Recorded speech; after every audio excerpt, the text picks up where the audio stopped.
The following video is sponsored by Paradox. Thank you for allowing me to debase the mints in real life. In the video description and the pinned comment at this episode will be a very special and oh so unique Roll1d2 link to check out the Northern Lords and the currently free-to-play Crusader Kings III. So if you're interested in anything you see in the video, go and give that a click to tell Paradox I sent you, and more importantly, to play and enjoy Crusader Kings III, and maybe even more importantly, help me convince my parents that this is in fact a real job. Some of you may be thinking, golly gosh, what is Crusader Kings III Northern Lords? Well, as I said earlier, Northern Lords is a flavor pack. It's not a major expansion for Crusader Kings III, but it is a focused content pack on a particular area, people, religion. In this case, with Northern Lords, it is the Northern European rulers, and obviously Norse is the kind of primary focus of this one. There is so much gameplay content added by this, along with graphical music changes. So what we're going to do here is we are going to lay the foundation for a whole new Crusader Kings III campaign. There are a host of new achievements in this flavor pack, but one of them in particular caught my eye, and that is the achievement King of All the Isles. Starting and staying as a North Germanic Assyrian of any kind, completely control everything in the islands, in the Atlantic and Mediterranean region without ever having over 80 realm size. I'll show this off a bit more when we're actually in game so you get a feeling of where that particular region is. Let's create our new character for our new and first campaign, of course, in Crusader Kings III Northern Lords. Those of you who have been a watcher of the channel for a long time will know the character of Jerry King, a character who was a pharaoh based in Egypt, conquered his way through the Mediterranean before ultimately being exiled in Iceland. This is the perfect achievement for us to go for to tie into that incredible character that has quite the legacy on this channel, I think. So let's dive in and, of course, start taking a look at some of the new features and pave our way forward as our North Germanic character. Yeah, I think that'll probably do it. Here he is, the brave, wrathful, aspiring blade master, Jerry Konunga of the Chiefdom of Vesterland. He does start with a son for a really cool mechanic that you will see coming up later. Well, I do love myself some apocalyptic Scandinavian adventurers. So the first thing you'll probably take note of when you first load into a new character is, of course, this really nice looking new UI design for Nordic Assyrian characters, with the kind of Nordic ornamentation here around the top and bottom bars, and of course the slate for your options up there. And the counter screen as well, if you take a look at that, has a real distinctly Nordic feel to it now. Your marshal in front of the longbow, and the kind of hall there as well with the decorative shields and axes. On the subject of graphical changes, there's actually a huge amount of new options if you want to dress up your character. We've got Northern Lords clothing, and then in the headwear as well, we've got some really cool, proper Nordic armor. Yeah, there we go. I think Jerry's ready for raiding. The first thing I want to show you is absolutely my favorite new mechanic that has been added into Northern Lords, and that is a completely reworked and new additional Dynasty Legacies for a total of 9 of them now. So let's cover that first point. How has it been reworked? Well, previously, each tier of a legacy would cost 1,000 renown, which was fairly expensive, but of course they can pay quite large bonuses. Now they have adjusted it, so it is only 500 for each legacy. So our initial one costing 250 there, and then as it says, of course, it increases by 500 each time, so your one after that will be 750, whereas previously it would have been 2,000 to get up to that kind of second tier of Dynasty Legacy, and it's quite nice that you do get that much lower barrier to entry, because it can be quite hard to gain that original Dynasty Legacy if you're only playing as kind of a much smaller character account, or in our case, of course, any sort of Scandinavian raiders that don't have this huge domain under their control. In addition, there is, of course, the Adventure and the Pillage Dynasty Legacies as well. So the Adventure is described as a roaming spirit, a desire to know more, and wonderment of the world left unseen. And then we have Pillage. As the saying goes, to the Konunga family go the spoils. So let's go through both of these very briefly and take a look at some of the extra things we have on offer. So Wanderlust is our first one. 30% Diplo range is actually very cool and opens up a lot of advantage to... I'll be honest, my first thought went to ransoms, which is a terrible indication of me. One of the really cool abilities unlocked by this is the ability to send, as the Dynasty head, family members off to the Varangian Guard. We can pay prestige in order to send them to gain skills and traits. And as our next tier of the Adventurer Dynasty Legacy, we have Gift Givers. So giving gifts is 50% cheaper, so more opinion for less of a cost. Seduction Scheme success chance is up by 15% because you have so much more charisma to play around with. And gain prestige for successful seduction schemes, which seems like an odd fit, but I think that acts really, really nicely for characters who are going out there, establishing new realms, and trying to get themselves really immersed in the new culture, for lack of a better word. Strange Gods gives different faith opinion plus 15, different faith popular opinion minus 50%, faith conversion cost minus 50%, and dynasty member and demand conversion acceptance plus 50%. And again, I think this ties into the previous one, especially where it's for characters who want to go out and, say, conquer somewhere like Normandy, and obviously assimilate eventually and become that Norman culture, and give yourself a method of doing so. Or if you want to conquer, you know, the British Isles or something like that, that's obviously an option for the same thing. So it allows you to be a bit more permeable, go out, adventure, found these new areas, and adapt them into your playstyle. Now swinging to completely the opposite side of the pendulum here with Veteran Explorers, you've got more of a combat focus because you have that expertise. Enemy hostile scheme success chance minus 15%, so it ties a little bit into intrigue as well there. But the big bonuses from this one, the 10% movement speed is obviously fantastic, particularly if you are a raider. Again, does tie into the other tree there as well in some ways. And supply duration plus 100% too. The final one from this tree, decentralized rule. We can use the Befriend Scheme on vassals. Each of your friend relations give you 3 vassal opinion, 2 popular opinion, and 1% vassal tax contribution for up to 5 friends. I really, really love this tree because it gives you such a varied playstyle whereby you're not just focusing, say, warfare. Martial tends to become your primary playstyle. Law, diplomacy, guile, of course, intrigue. But this one is such a nice combination of intrigue via the medium of seduction, but also defense. You've got combat bonuses from Veteran Explorers, giving you that movement speed, that supply, ways to assimilate and play with religion without needing, you know, a crazy dedication to learning and things like that. I actually really like this for a nice kind of fun, very playthrough for a total campaign going from the 867 start date to the 15th century. I think this one could be a real winner for long-term campaigns. So now on to Pillage, which I think is obviously a very safe bet for being a proper Viking there. First here is Seawolves, giving a prowess bonus 20% naval speed, allowing you to move around a lot faster, real hit-and-run tactics, especially for the early game. This could be massive, and of course, it's one of the first tier on the Legacies, so it could be massively valuable early on. Prestige and fame from battles up 100% as well to allow you to actually craft those rounds and take some of the more expensive decisions with that. And again, allows you to play as one of those smaller characters, which is personally my favorite thing to do. I never start a campaign at anything higher than Duke, so this is very much a DLC right now that I feel is almost aimed at me here. Always Space in the Hold gives you, and this is kind of a cool one, 50% extra loot capacity. The problem with raiding, of course, it can get very expensive if you want to do big raids because you have to take along huge amount of troops. Whereas in this, 50% extra loot capacity, with those hit-and-run tactics, it could play very, very nicely into that. Plus 5 defender advantage, so that when you're sieging, if they move in some troops to try and stop you, you might be able to just about hold them off. And then mech size of heavy infantry regiments as well, plus 2 for more raiders. And speaking of kidnapping, we have practiced kidnappers. Gold from ransoms is up 50%, combined with the extra diplomacy range could be very, very nice in terms of a combo. Gain prestige when ransoming prisoners as well, and more likely to imprison characters after a successful siege or raid. I might end up regretting putting that apocalyptic setting on. This next one is the one that I thought would be honestly the best out of all of them. Making a killing. It's so simple, but potentially so good. Enemy fatal casualties up 10%, but you gain gold from battles. More specifically, the fatalities themselves. 5 gold per every 100 fatal casualties. Now again, if you're playing as a smaller character, if you've got those expensive troops, those bigger heavy infantry regiments, but coming from a small realm without much taxes, this could be massive. This is a way to sustain a huge army of raiders for a fairly low cost. Well, I mean, the cost is human lives, which in hindsight is probably quite a large cost. Then we finally have No Quarter. Daily siege progress plus 25%. This one's really interesting. Enemy counties lose substantial extra control when occupied. I think that opens up to some very, very interesting playstyles.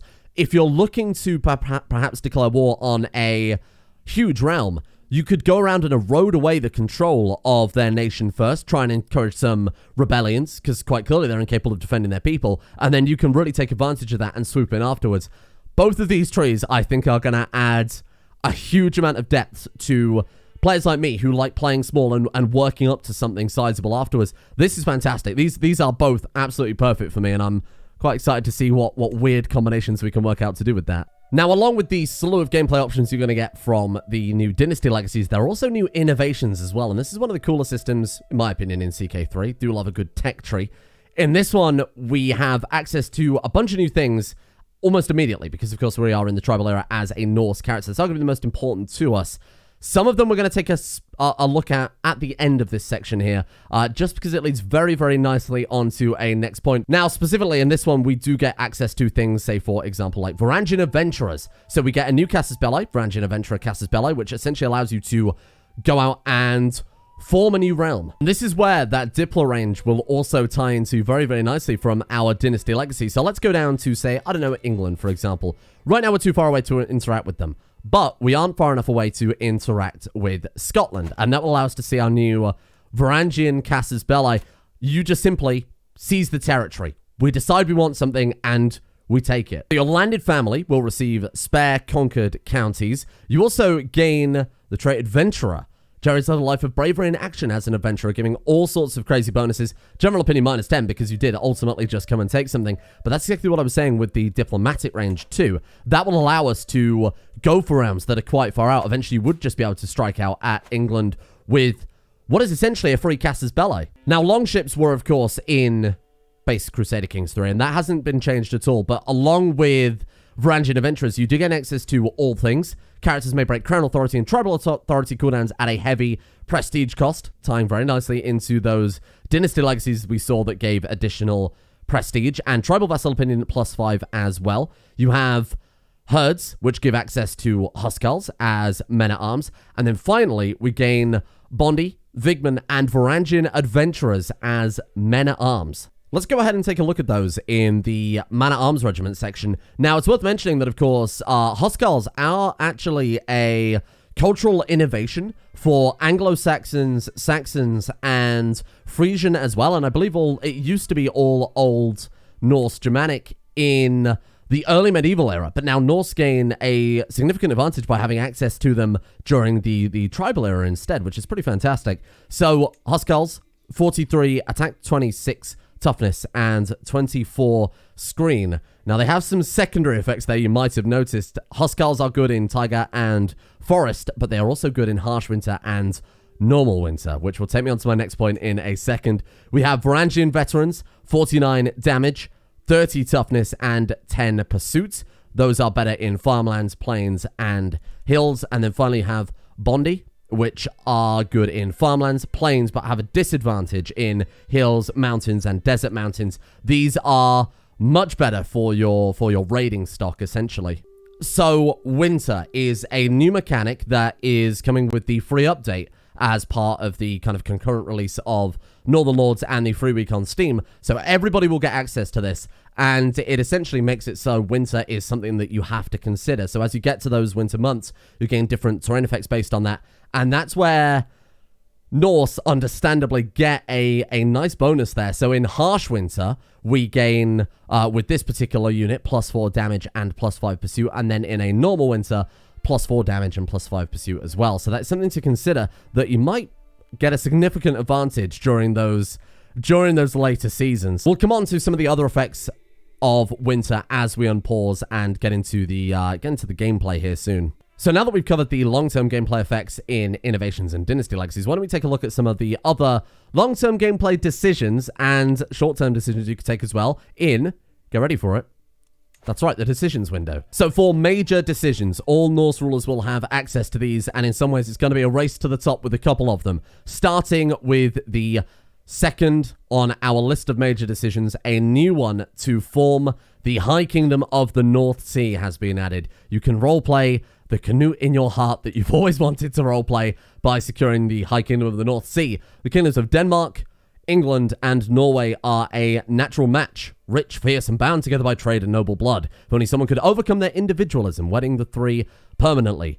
you gain the North Sea. And this, of course, would be a super long-term goal for Scandinavian rulers. I suppose you could do the opposite effect, a reverse North Sea, where you start in England and head over. Interestingly enough, there are no limitations on religion or culture for this, so you could play as an Anglo-Saxon Catholic and do it. You could play as a Norse Asatru ruler and do it. The only stipulation is Norse culture has to have not reached the high medieval era. You mustn't have started to get to that more developed stage where the kingdoms of Norway and Denmark could potentially unfurl there. Secondly, we have a brand new decision, and something I would definitely be aiming to do during our campaign, to form the Jomsvikings. The old ways are dying. Daily, Abrahamics lure away our small folk with promise of eternal life for all, and our adventurers and colonists adopt foreign gods wherever they land. Even reformers within Scandinavia want to make us more like the peoples of the Cross and Moon.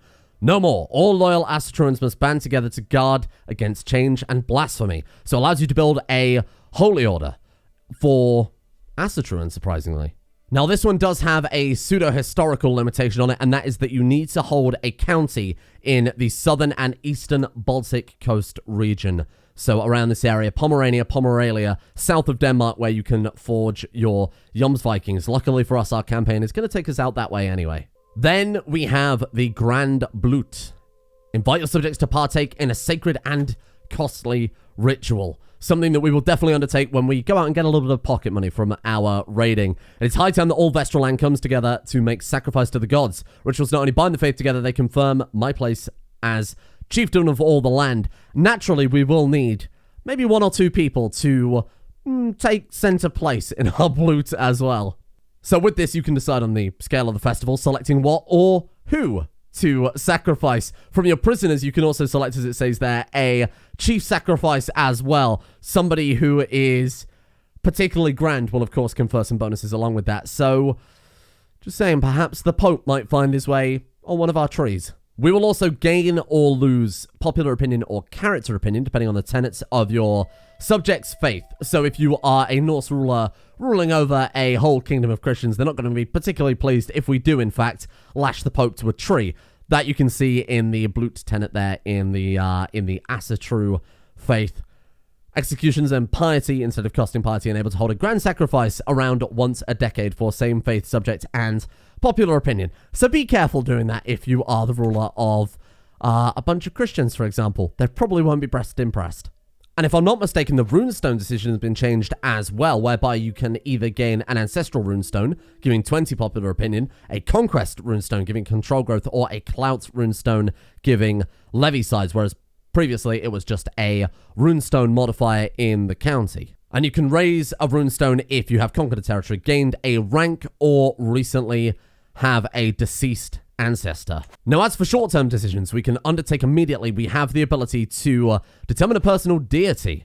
It's not uncommon for Asatruans to single out one amongst the gods who suits their particular taste and aims in life for special attention. I should contemplate these divine beings and decide which one who calls to me the most. So we can either choose Odin, Glad of War and the All-Father, Ulfa, Swiftest on Snow, Thor, Guardian of Man, or Freya, Bringer of Peace. Take a look at some of those. I already have one in mind that I want to choose. So let's take a look. The gods are many and inscrutable, yet I cannot say that there are not some who hold a level of special appeal to me. Were I to dedicate myself openly to their express worship of primarily such one deity, I would doubtlessly draw like-minded souls to my side. Whether the blessings that my patron provides, being with similar Asatrans, can only bring me health, wealth, and glory. We can either pick Odin, chief of the Aesir. We gain devotee of Odin, which gives 2 intrigue, and piety per dread equal to 0.03 per month. We can go for Ulla, hunter, warrior, and agent of glory. Ulla gives us martial +3, movement speed in provinces affected by winter up 50%. Again, play to that winter strength that we potentially have. And advantage in provinces affected by winter, a +2 bonus to that one as well. We can go for Thor, Friends of Humanity. That gives us +2 stewardship and +3 prowess. Or finally, we can pick Freya, Lord and Protector, gives fertility 25% and 0.1 control growth. Now, let's take a good hard look here at Jerry Conger, and I think we can all decide that it's got to be Ulla, right? We've got to take the +3 Marshal, we've got to take the Winter Province movement speed and the advantage there too. Now, there are some other geographically specific decisions that we can't take in our position, but are openly available to certain Scandinavian rulers. The biggest one, I would say, is the ability to found the Kingdom of the Rus. And to be honest, that only really just scratches the surface. There are a huge amount of new events, including things such as rampaging berserkers, mystics, wailing, sledding with your children. There is a whole new dueling system added in this, which I know many people were super excited with when they saw the dev diary. And I personally like the emphasis they've put on the new dueling system with the ability to roleplay. You get a lot of options based on who your character is, not necessarily just based on a number with either their prowess or martial stat. Now, Norse characters also gain access to trials by combat, a holmgang essentially with the new dueling system as well. And of course, the mechanic you're all waiting for. The ultimate addition to Crusader Kings III, the ability to get in touch with your inner skald and gain the poet trait. Poetry has been added to Crusader Kings III with, in fact, the free update includes poetry as something that's added there. Poetry is virtuous to Nords as well, with, you know, kenning and skalds and all sorts of things associated with that. My personal goal to not just make Jerry the ultimate warrior, but also to make him the world's ultimate poet. And as a nice little bit of embellishment on top, along with, of course, the UI and the character additions and the backgrounds and everything else they've thrown in here, the new artwork, you do gain new hold models. As you can see there, we've got a proper little kind of compound, Viking compound, and a new longship to go along with it. And finally, a whole new bunch of songs that I'm sure are going to get stuck in my head for the rest of today, much like the old God songs did in CK2.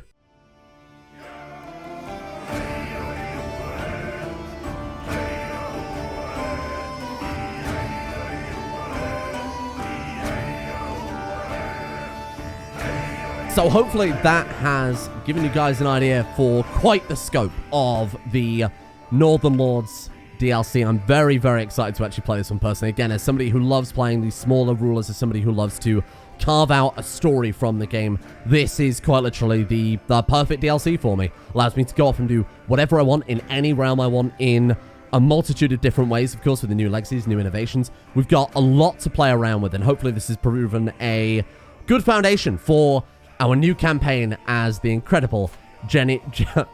And finally, stay tuned, because starting tomorrow, we will begin our campaign as Jerry to try and control all of those separate islands to try and found the Jomsvikings. Hey, we might even end up going for the Kingdom of the North Sea as well.